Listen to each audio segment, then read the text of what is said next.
Mini talkies, आपका मेजबान उमैद आपके साथ जी का बात करने जा रहे हैं। पाकिस्तान के एक बड़े एंकर ने इल्जाम लगाया है शाहिद खान अफरीदी के ऊपर कि पाकिस्तान टीम के अंदर इस वक्त जो ग्रुपिंग हो रही है इसके पीछे शाहिद खान अफरीदी है। जी हाँ, यानी कि सीधी सीधी बात करूं तो इमरान रियाज खान साहब वर्सेस शाहिद खान अफरीदी। जी हाँ, क्या स्टोरी है? शाहिद खान अफरीदी ने जवाब दिया है इमरान खान रियाज के इल्जामात का। जी हाँ, क्या अपडेट है इसके ऊपर बात करेंगे।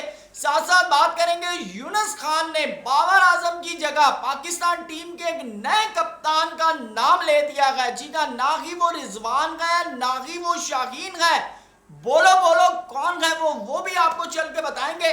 साथ साथ बात करेंगे रमीज राजा ने पाकिस्तान टीम को रेट किया है, बाबर आजम की कप्तानी को भी रेट किया है और साथ ही साथ बड़ा रीजन भी बता दिया है पाकिस्तान टीम के फ्लॉप होने का वर्ल्ड कप के अंदर। जी हाँ, इन तमाम चीजों को आपके साथ डिस्कस करेंगे। लेकिन अगर हमारे चैनल पे आप नए आए गए तो काइंडली चैनल को सब्सक्राइब जरूर कीजिएगा, वीडियो पसंद आए तो इसको भी लाइक कीजिएगा और कमेंट सेक्शन में सबसे इंपॉर्टेंट चीज है वो है आपकी राय, उससे हमें जरूर आगाह कीजिएगा। तो चलते हैं, सबसे पहले तो बात करते हैं इमरान रियाज खान साहब वर्सेस शाहिद खान अफरीदी। जी हाँ, आपको बताता चलूं कि इमरान रियाज खान साहब ने एक यूट्यूब पे एक व्लॉग किया था जिसके अंदर उन्होंने कैटेगोरिकली ये बात की थी कि पाकिस्तान टीम के अंदर जो ग्रुपिंग्स हैं, बल्कि स्ट्रेट अवे शाहीन अफरीदी के हवाले से उन्होंने कहा था कि शाहीन अफरीदी तुम्हारा कैरियर बहुत ज्यादा पड़ा हुआ है, अगर तुम अपना कैरियर बचाना चाहते हो तो शाहिद खान अफरीदी से दूर रहो, रिश्तेदारी घर के ऊपर रखो, यानी कि ना आप उनकी बातों में आकर टीम के अंदर कोई सियासत ना करें या ग्रुपिंग ना करें या इस तरह के मामलात ना करें। और साथ साथ उन्होंने जितने भी प्लेयर्स हैं उन सबको ये एक एडवाइस दी थी कि अगर आप अपने कैरियर की ग्रोथ चाहते हैं, आप अपना अगर इंप्रूवमेंट चाहते हैं तो शाहिद खान अफरीदी के साथ जो है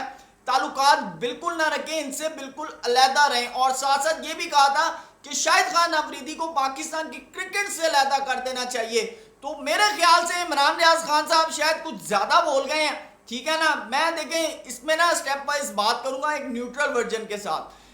अगर आप ये कहना शाहिद खान अफरीदी को क्रिकेट से दूर कर दिया जाए, ये बिल्कुल ऐसे ही है जैसे इमरान खान को क्रिकेट से दूर कर दिया जाए। मैं आपको क्लियरली बता दूं, जैसे पाकिस्तान की क्रिकेट इमरान खान के बगैर अधूरी है, इसी तरह शाहिद खान अफरीदी के बगैर भी अधूरी है। मैं आपको क्लियरली बता दूं, ठीक है ना, क्योंकि जो चाम इमरान खान साहब का था, मेरे ख्याल से पाकिस्तान में इमरान खान के बाद अगर किसी प्लेयर का वो चाम देखने को नजर आया है स्टेडियम्स के अंदर, तो वो मेरे ख्याल से एक शाहिद खान अफरीदी है कि बूम बूम अफरीदी अगर आउट होते थे ना, अगर हम 90s के लड़कों की बात करें, यानी कि जब तक अफरीदी खेलते रहे हैं, तो अगर अफरीदी आउट होते थे ना तो बड़े बड़े लोग ये कहते थे कि बस अब मैच गया, अब नहीं बचता। और अगर अफरीदी क्रीज के ऊपर खड़ा है ना तो उनके दिल में कहीं ना कहीं ये उम्मीद जरूर है कि यार ये कहीं ना कहीं मैच जरूर पलट देगा, ठीक है। तो देखें, पहली तो एक चीज हो गई ये, ठीक है, ये जो उन्होंने बात किया ना कि शाहिद खान अफरीदी को क्रिकेट से दूर कर दिया जाए, तो एक मेरे ख्याल से मुझे नहीं समझ आती उन्होंने ये कैसे बात कर दी है। सेकंड चीज, जहां तक बात रही है सियासत की, देखें शाहिद खान अफरीदी साहब अगर सियासत करना चाहते ना तो उन्होंने देखे यूनुस खान के अंडर भी खेला, उन्होंने हफीज के अंडर भी खेला, उन्होंने मलिक के अंडर भी खेला, ठीक है, उन्होंने सरफराज के अंडर भी खेला, ठीक है, उन्होंने मिसबा के अंडर भी खेला, ठीक है ना। इंजमाम वगैरह तो उनके सीनियर थे ना, उनको तो मैं छोड़ देता हूँ, लेकिन इन सब प्लेयर्स के अंडर उन्होंने खेला है।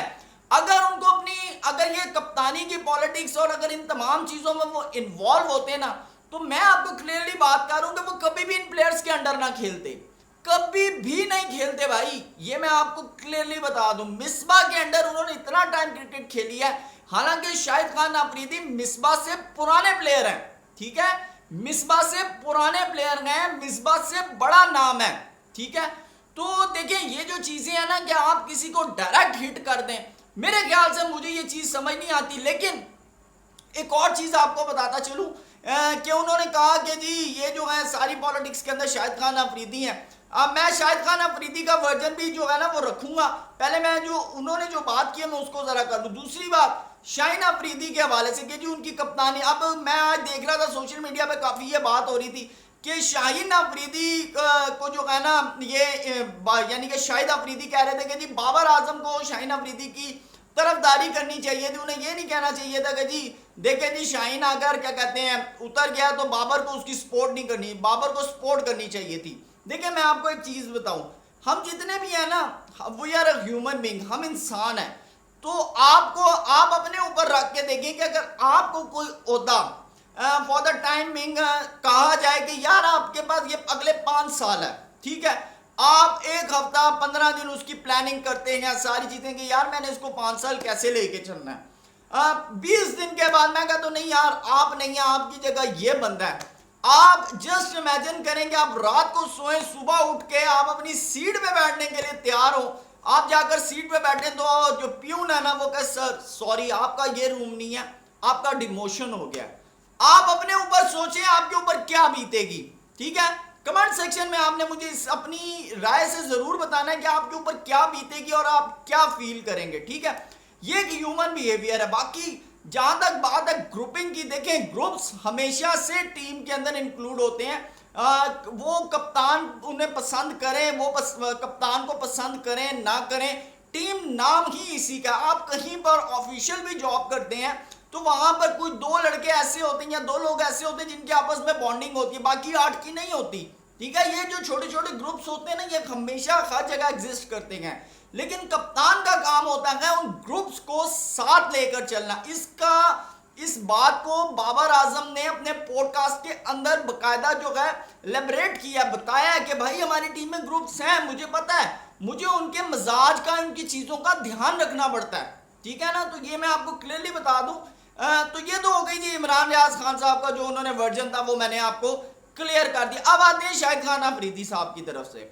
शाहिद खान अफरीदी साहब ने कहा कि जी देखें इमरान रियाज खान साहब को, उन्होंने कहा जी आपके मशवरों की वजह से आज इमरान खान जेल के अंदर है। देखें मैं इसको पॉलिटिकल नहीं लेके जाऊंगा, साथ साथ उन्होंने ये बात भी की, उन्होंने कहा कि मैं आपको जवाब नहीं देना चाहता, और मेरे ख्याल से शाहिद खान अफरीदी ने एक बड़ा हिकमत अमली का मुजाहरा किया, ठीक है ना। उन्होंने कहा जी मैं अपनी फाउंडेशन के ऊपर ध्यान दिया हुआ, आपको कंटेंट नहीं मिल रहा था तो जिसकी वजह से आपको मेरे खिलाफ वीडियो बनाना पड़ी है, तो काइंडली आपका जो कंटेंट है वो आपको मिल गया, आप मुझे जितना मर्जी ट्रोल करें मुझे कोई फर्क नहीं पड़ता। और ये रियलिटी है। इमरान खान को अगर पाकिस्तान की क्रिकेट के में अगर ट्रोल किया जाए तो किसी के पास कुछ नहीं है ट्रोलिंग करने को। अब इसी तरह सेम एज एक सरफराज अहमद है, आप उनको जितना मर्जी ट्रोल करने की कोशिश करें आप उनको नहीं कर सकते, क्योंकि वो उनके पास जो हथियार है वो चैंपियंस ट्रॉफी 2025 है। शाहिद खान अफरीदी अगर पाकिस्तान के साथ मुखलस ना होती तो 2011 में एक लड़खड़ाती हुई टीम को सेमीफाइनल तक नहीं पहुंचा सकते थे, मैं आपको क्लियरली बता रहा हूं। और वहां पर आप आज भी वो वीडियोस निकाल के देख लेंगे जिस वक्त पाकिस्तान सेमीफाइनल हारा है, तो Shahid Khan Afridi same as like वैसे था जैसे नसीम शाह इंडिया से मैच हारने के बाद नसीम शाह की जो हालत थी same as like Shahid Khan Afridi की थी। तो बहरहाल आप अपने कमेंट सेक्शन में अपनी राय से हमें जरूर बताइएगा कि इन दोनों में से कौन आपको क्या लगता है कि इमरान रियाज खान साहब सही बात कर रहे हैं या शाहिद खान अफरीदी। दूसरी चीज, अगर शाहिद खान अफरीदी साहब मेरे ख्याल से अगर इन्वॉल्व होते तो वो शुरू से ही शाहीन को मशवरा दे रहे हैं कि कप्तानी से दूर रहना, कप्तानी से दूर रहना। तो मेरे ख्याल से अब ये आप खुद इस पे डिसाइड करके कमेंट में जरूर बताइएगा। अब चलते हैं जी यूनुस खान की तरफ कि आखिर वो कौन सा कप्तान है जिड़ा यूनुस खान ने ढूंढ लिया है। जी हाँ, आपको बताता चलूं, यूनुस खान ने कहा है कि पाकिस्तान टीम में एक ही बंदा है जिसने अपने नंबर की कुर्बानी दी है, जिसको जब जब कहा गया है उसने कुर्बानी दी है, और वो आपको पता है कौन है, फखर जमान। उन्होंने कहा सबसे पहले आप सवाल करेंगे यार उसकी तो परफॉर्मेंस ही नहीं है, उसकी कंसिस्टेंसी नहीं है।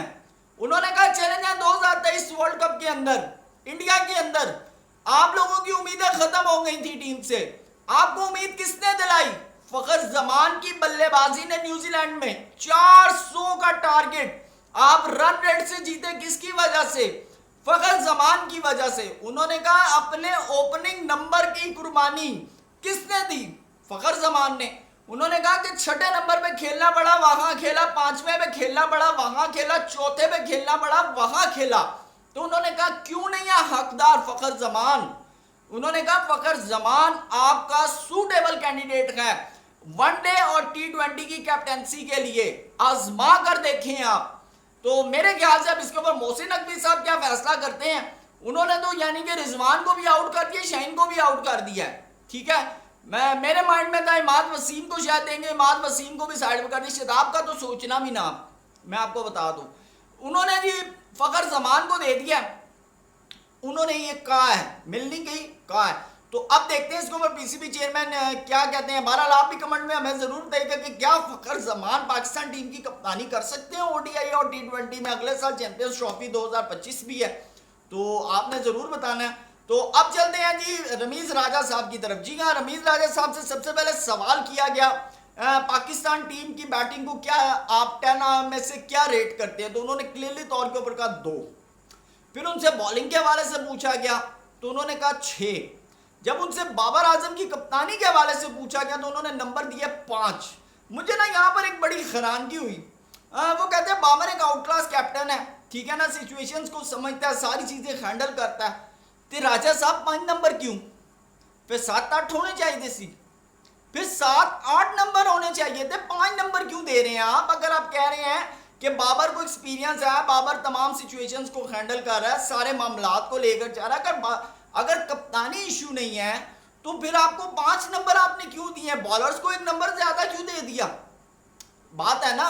फिर तो हम माने कि बॉलर्स की ग्रिप थी, बॉलर्स की ग्रिप थी, बॉलर्स ने 100% दिया, तो फिर 6 नंबर नहीं बनते, फिर या तो 8-9 नंबर बनते हैं या फिर 5 नंबर बनते हैं, ठीक है। दोनों की सिमिलैरिटी है ना। आप एक तरफ बाबर आजम को कह रहे हैं जी ग्रिप भी थी, कंट्रोल भी था, सारी चीजें थी, लेकिन बाबर तेरे 5 नंबर नहीं, ठीक है।